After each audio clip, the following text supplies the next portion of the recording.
கோடை விடுமுறை விட்டோடனே எல்லாருக்கும் சந்தோஷமாக இருக்கும்.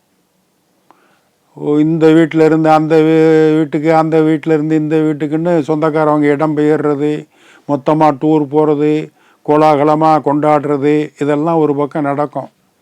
வெயிலோட அவஸ்தை தாங்க முடியாமல் நம்ம அசுன்னு சத்தம் போட்டுக்கிட்டு வீட்டுக்குள்ளேயே உட்காந்துருக்குது, அது ஒரு பக்கம் நடக்கும்.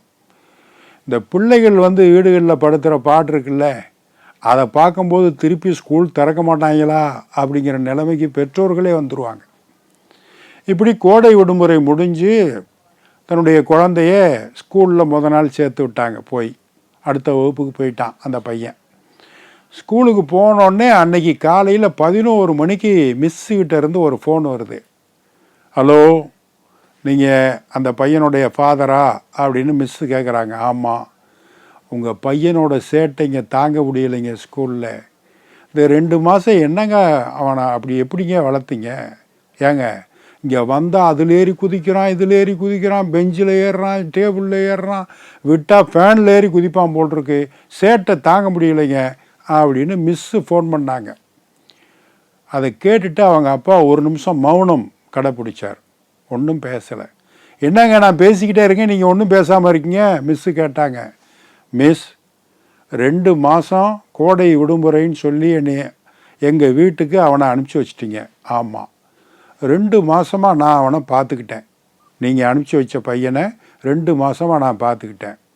இந்த 2 மாதத்தில் என்னைக்காவது உங்களுக்கு ஃபோன் பண்ணி, மிஸ் உங்கள் ஸ்டூடெண்ட் என்னை இந்த பாடுபடுத்துகிறான் அப்படின்னு என்னைக்காவது கம்ப்ளைண்ட் பண்ணியிருக்கேனா? அதை விட்டு நீங்கள் எனக்கு கம்ப்ளைண்ட் பண்ணுறீங்க.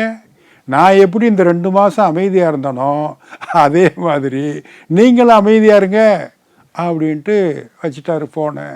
பாருங்கள், வீடு பள்ளிக்கூடம் ரெண்டையும் ஒன்றா வச்சு அவர் பார்க்குறார். ஒரு மிஸ்ஸு ஒரு பையனை எழுப்பி கணக்கில் ஒரு கேள்வி கேட்டாங்க. இந்த நடைமுறை உதாரணங்கள் சொல்லி கணக்கில் கேள்வி கேட்டால் பிள்ளைகளுக்கு ஈஸியாக புரியும். 2 + 2 + 2 இட் இஸ் ஈக்குவல் டு அப்படின்னு கேட்டால் அவன் யோசிப்பான். இதை உதாரணங்களோடு சொல்கிறது. எந்திரிப்பா அப்படின்னு பையனை எழுப்பி, உங்ககிட்ட 2 பூனைக்குட்டியை கொடுக்குறேன், ஓகே. அடுத்து 2 பூனைக்குட்டியை கொடுக்குறேன், ஓகே. அடுத்து 2 பூனைக்குட்டியை கொடுக்குறேன். இப்போ உங்ககிட்ட எத்தனை பூனைக்குட்டி இருக்கும் மிஸ்ஸு கேட்டாங்க. 7 பூனைக்குட்டி இருக்கும் மிஸ் அப்படின்னு. அவன், பார்ப்பா, 2 பூனைக்குட்டி கூட்டு 2 பூனைக்குட்டி கூட்டு 2 பூனைக்குட்டி கூட்டு டோட்டல் எத்தனை? 7 அப்படின்னா.